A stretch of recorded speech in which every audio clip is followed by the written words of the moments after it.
Okay, here we go. Researching your topic. This is a real big, important thing I stress with all my students. Obviously, save all your stuff in one place. Since you're going to be doing the majority of your work on Google, Google Chrome, make sure you create a new folder of favorites for all of the stuff you come across. That way it comes in all one place. And I mean, understand this. You must give credit where credit is due. So show those sources. It's not a big deal by having a ton of sources. And my line right there, that second bullet, you are not an expert, and that's okay. So there's no reason why a high school student, even a college student who hasn't graduated anything other than high school, should be expected to put things into their own words. Okay? When you're doing academic writing, what you want to do is you want to show this is what I discovered. So I think if we actually changed it from a research paper and said, all right, it's really a show and tell opportunity, maybe that's actually a more honest way of putting it. Because, I mean, when you try to put things in your own words, then you run the risk of plagiarism. You have all kinds of other issues there if you don't cite cite things correctly.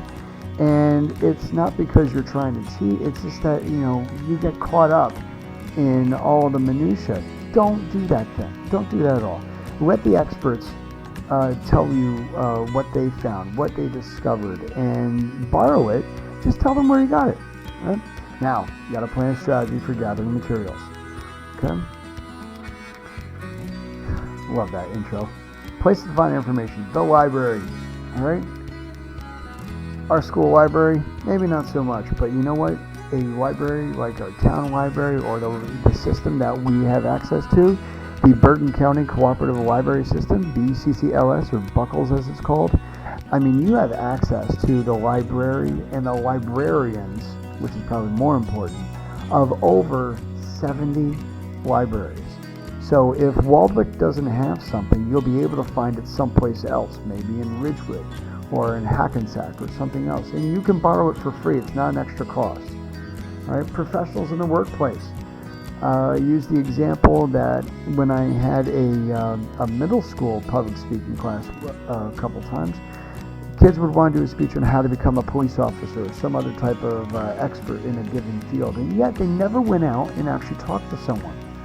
I mean, Google's great, the internet's wonderful, but I mean, nothing beats talking to an actual professional. So don't lose sight of that. The next two, the internet and social media, basically they both come with this warning: question the credibility of your information if it seems too perfect. And just this past year, I added social media. Because, I mean, if you're going to get a direct quote from someone and they have a Twitter account, you can use Twitter. Twitter is quotable. It is saved by the Library of Congress. So you can do that. But the thing is, you also have to be aware of, I'm not on Twitter myself, but I know there are some people that they have to put the real, like I believe it says the real Donald Trump, because there might be a shadow account of people trying to say that this person said something but didn't really say it. So just be careful of that. If it seems a little bit too good to be true, it probably is.